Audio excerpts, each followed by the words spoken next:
जन्म कहाँ हुआ? सर मेरा जन्म मुंबई में हुआ। मम्मा पापा क्या करते? डैड मेरे बिजनेसमैन हैं। ओके। और मॉम किस चीज का बिजनेस करते? डैड का स्पेयर पार्ट्स का बिजनेस है। वो पंजाबियों में बोलते हैं ना, ज्यादातर स्पेयर पार्ट्स के बिजनेस होते हैं। ओके। हाँ, तो उस तरीके से डैड का भी स्पेयर पार्ट्स का बिजनेस है। तो कभी ऐसा नहीं लगा कि पापा के बिजनेस में जाना चाहिए? नहीं। कभी ऐसा बचपन से कभी ऐसा सोचा था, या पापा ने कभी बोला कि यार बड़े होके तेरे को मेरे बिजनेस में ही आना है? पापा ने भी बोला कि मेरे बिजनेस में मत आना। क्योंकि Okay. मतलब वही दुकान पर बैठना और वो एक सेम रूटीन मुझे वो मतलब इतना अट्रैक्ट नहीं करता था। तो ऐसा मुझे कभी फीलिंग नहीं हुई कि मुझे डैड के बिजनेस में जाना। स्कूल की कुछ यादें, स्कूल में कैसे थे, पढ़ाई कैसी थी, फर्स्ट आते थे नीचे से, क्या होता था? सर 10th में मैंने पास आउट किया और क्योंकि साइंस चूज कितने लोगों को पता है कि कितने मार्क्स आए थे? मेरे मार्क्स ठीक ठाक थे। ठीक ठाक? हाँ, ठीक ठाक थे। हाँ, कुछ 71% कुछ आई थी। वंडरफुल यार। हाँ, 71 पॉइंट समथिंग परसेंट थी। और साइंस चूज किया मैंने। वाओ। साइंस चूज किया क्योंकि कुछ फ्रेंड्स साइंस चूज कर रहे थे, तो वही अच्छा, मेंटालिटी होती है कि यार साइंस ले लो। और साइंस कहीं ना कहीं लोगों को लगता था ये इंटेलिजेंट लोग होते हैं, तो मैंने भी सोचा कि यार मैं भी कम थोड़ी ना हूँ, मैं भी साइंस ले लेता हूँ। ओके। तो 11th 12th कैसी रही साइंस के साथ? सर 12th में तो पास मतलब हुए, सिर्फ पास हुए। 12th में मेरी परसेंटेज थी 43%। और पीसीएम में शायद से मेरे को लगता है कुछ 40-50% पीसीएम होता है, जो सब्जेक्ट होता है फिजिक्स केमिस्ट्री मैथ्स। हाँ, तो मैथ्स में तो जो सबसे ज्यादा मार्क्स थे डेरिवेटिव्स और इंटीग्रेशन होता है, वो तो हमने ऑप्शन में छोड़ दिया था कि भाई ये तो दिमाग में घुसेगा नहीं। राइट। और इस तरीके से एकदम पासिंग मार्क्स ही। बट 12वीं तक कभी ये सोचा था कि मेरे को क्या करना है? मतलब होता है ना अक्सर कि या तो हमारे पेरेंट्स हमारे को बताते हैं डॉक्टर बनना है, इंजीनियर बनना है, या खुद हमारे अंदर होता है कि हमें कुछ बनना है। तो कुछ ऐसा स्कूल लाइफ में कभी तक ऐसा सोचा था कि क्या बनना है लाइफ में? 12th के बाद मैंने सोचा था कि FTII में एडमिशन लूंगा। ओके। और एडमिशन के जो भी 2-4 लाख रुपए लग रहे थे, तो डैडी ने बोला कि बेटा पहले पढ़ाई कर ले। 3-4 लोग सब मिल जाते हैं फैमिली के, बेटा पहले पढ़ाई कर ले, फिर बाकी में सब देखा जाएगा। तो ये तो होता है कि भाई इग्नोर करो, जानबूझ के पढ़ाई में फंस जाएगा। फिर मैंने तो पापा ने सारे मतलब जो अमिताभ बच्चन बनना था या सलमान खान, शाहरुख खान, सब पे अरमानों पे पानी फेर दिया। सब फेर दिया बिल्कुल। तो इस तरीके से पढ़ाई कंप्लीट हुई। फिर पढ़ाई कंप्लीट होने के बाद नौकरी लग गई। ग्रेजुएशन में क्या किया? ग्रेजुएशन में मैंने MBA किया। ग्रेजुएशन में मतलब साइंस ली, कॉमर्स ली, आर्ट क्या लिया था? मैंने mass media sir. Mass media. Okay. Mass media में चला गया अगेन। क्यों? क्योंकि मेरे को कुछ जनरल कॉमर्स में नहीं रहना था। ओके। है ना, मेरे को लगता था जनरल क्राउड है। ओके। और तब मास मीडिया का कुछ क्रेज था कि नहीं, यहाँ पे थोड़ा एलीट क्राउड होता है। तो मैंने बोला चलो मास मीडिया लेते हैं। मास मीडिया में मैंने एडमिशन ले ली थी। जब MBA कंप्लीट हुई तो क्या सोच रहे थे? जॉब का सोच रहे थे, बिजनेस का सोच रहे थे, क्या उस वक्त क्या दिमाग में था? सर MBA करने के बाद ये सोच थी कि नौकरी लग जाए। पहला कैसा हुआ कि 2008 में मैंने मेरी नौकरी शुरू की स्टैंडर्ड चार्टर्ड बैंक में। और थैंक्स टू गॉड, सच में भगवान का बहुत ज्यादा शुक्रिया करता हूँ कि उस साल रिसेशन आया। Lehman Brothers, one of the biggest institution in the world. 2008 alright. 2008 नवंबर को कुछ लेमन ब्रदर्स ने अपनी बैंक्रप्सी फाइल की थी। और पूरे दुनिया में मतलब US में रिसेशन आ गया। हमको लगा यहाँ पर ज्यादा नहीं होगा, मगर पूरे हिंदुस्तान में भी रिसेशन आ गया। मुझे याद है वो इंसिडेंट्स में ब्रांच में वॉक इन करता हूँ, मेरे को ब्रांच मैनेजर ने केबिन में बुलाया, पानी वानी पूछा और बोला कि Sagar the bank can not afford you anymore. उसके पहले 2 दिन तक मैं परफॉर्मर था, स्टार बोलते हैं, new kid on the block, star और ये सारी चीजें थी। और 2 दिन बाद अचानक क्या होता है कि आपको बैंक में बुलाया जाता है और पानी पिलाया जाता है और बोलता है the bank can not afford you. मगर ये चीज अच्छी लगी कि उन्होंने बोला कि बैंक आपको अफोर्ड नहीं कर सकता। हाँ, तो the bank can not afford you anymore, you have 15 days, 15 दिन है आपके पास, आप दूसरी नौकरी ढूंढ लो। मम्मी पापा को जब बताया नौकरी चली गई, तो मतलब उनका इतना नहीं था, रिएक्शन था कि ठीक है दूसरी मिल जाएगी, सारी चीजें जो भी हैं, है ना, और दूसरी नौकरी ढूंढ लो, उनका ऐसा था। मगर मेरा मन उठ गया था सर, है ना, क्योंकि मैंने इतना परफॉर्म किया, सारी चीजें की, और उस दिन मुझे रियलाइज हुआ कि जॉब में सिक्योरिटी नहीं है। That was the turning point of my life. तो मैं लोगों से वही कहना चाहूंगा कि आज शायद से आप जो सोच रहे हैं कि आपके साथ कुछ बहुत बुरा हो रहा है या गलत हो रहा है, शायद से वही इंसिडेंट्स पे आप कभी ना कभी लाइफ में जब पीछे देखोगे, वही इंसिडेंट्स आपकी लाइफ का टर्निंग पॉइंट होगा। एंड वहीं से आपकी बोलते हैं ना लाइफ स्टोरी बनेगी, और किसी ना किसी दिन आप इस इंटरव्यू में बैठोगे और अपनी स्टोरी बताओगे। तो फिर मैंने ट्रेडिशनल बिजनेस में हाथ पैर मारना शुरू किए। मैंने सोचा कि कुछ ट्रेडिशनल बिजनेस करके देखेंगे, कुछ करेंगे। और ट्रेडिशनल बिजनेस में मैंने इन्वेस्ट किया। मैंने एक स्टार्टअप कंपनी शुरू करने की कोशिश की, और स्टार्टअप में बहुत सारा इन्वेस्टमेंट, टीम चाहिए होती है, टेक्नोलॉजी का आपको साउंड होना चाहिए, पूरी मतलब सारी चीजें होती हैं। तो स्टार्टअप थोड़ा बहुत स्टार्ट हुआ, मतलब किस चीज का था स्टार्टअप? सर वो एक बस एग्रीगेटर मैंने सर्विस शुरू की थी शेयर ट्रिप के Okay. नाम से।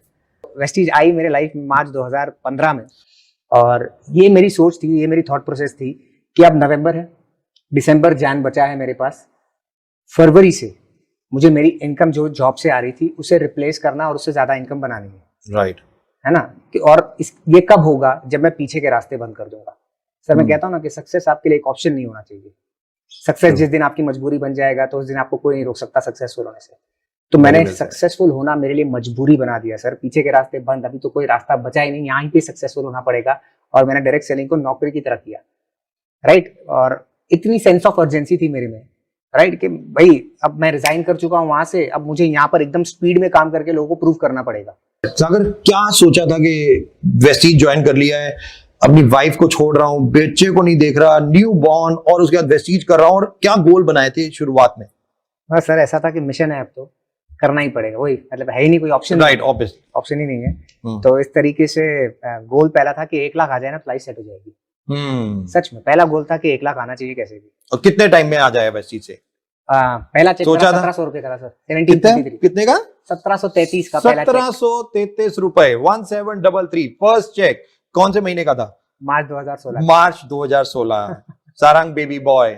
1733 का पहला मेरी इनकम थी, और फिर करीबन 7 महीने में मैंने 1 लाख रुपए की इनकम क्रॉस कर दी। 7 मंथ्स जीरो से, कोई साथ नहीं, सब सारे नए लोग, सारी चीजें जीरो से 7 महीने में 1 लाख। 7 महीने का पीरियड जो था, ऑब्वियसली कहा जाता है कि जब आप शुरुआत करते हैं तो सबसे ज्यादा स्ट्रगल होती है। yes. अब एक लेवल पे पहुंच जाते हैं, उसके बाद अलग स्ट्रगल होती है, बट ठीक है उतनी नहीं होती, बट वो शुरुआत की स्ट्रगल कैसी थी?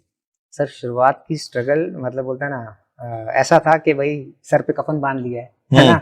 सुबह मतलब कुछ नहीं सोचा, सुबह से लेके रात तक एक एक प्लान के लिए आउट स्टेशन ट्रैवल किया है मैंने। 4-4 दिन में 4-4 अलग अलग सिटीज में। समझो मैं अगर सुबह लंच में कर रहा हूँ अहमदाबाद में, तो मैं शाम को डिनर कर रहा हूँ जयपुर में, और फिर वापस रात को पहुंच रहा हूँ मुंबई में। इस तरीके से ट्रैवल किया, जबकि मेरे पास फंड्स भी बहुत लिमिटेड थे, सारी चीजें थी, है ना। और मतलब इतना मैंने ट्रैवल किया, इतना काम किया। इनफैक्ट मैंने अगर रत्ता और सारंग की बात करूं तो मैंने तो उनको देखा तक नहीं।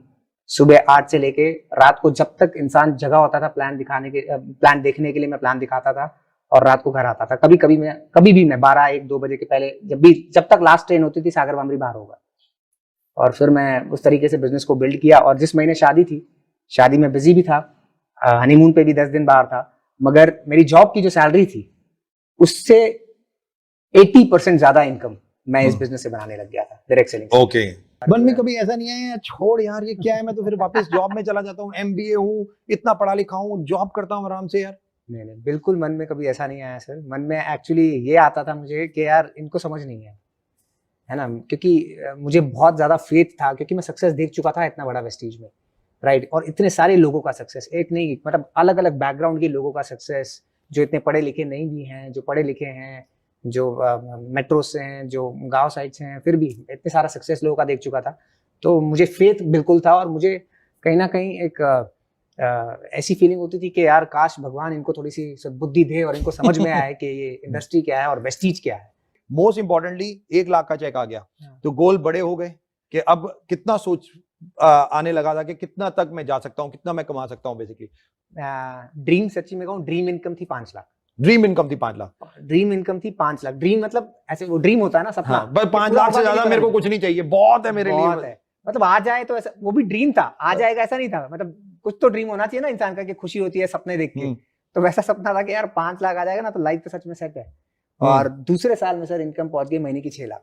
दूसरे साल में महीने की इनकम 6 लाख पहुंच गई। वाह। और मैं सोच ही नहीं पाया, मतलब मैं वही कह रहा हूँ ना, वेस्टीज से हमें वो एक्सपेक्टेशन से ज्यादा मिला। मुझे आज भी लगता है जितना मैंने बिजनेस को दिया है उससे कई गुना ज्यादा हमें वेस्टीज से मिला है। मैं लोगों को यही कहता था कि आपको डायरेक्ट सेलिंग में अगर वेस्टीज में ग्रो होना है, आपको मोमेंटम क्रिएट करना पड़ेगा। तो लोग बोलते थे सर मोमेंटम का मतलब क्या है, मोमेंटम का मतलब क्या है, क्या होता है? तो मैं उनसे हमेशा यही कहता था, और ये पल्स ऑफ द बिजनेस है ना, आपको अपने बिजनेस की पल्स चेक करनी है।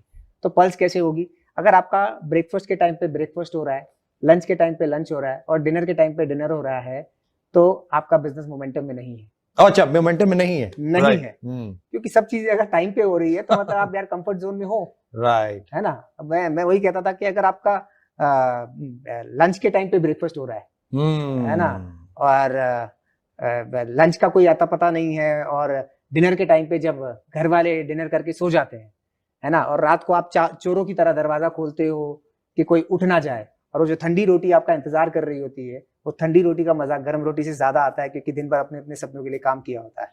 तो ये होता है।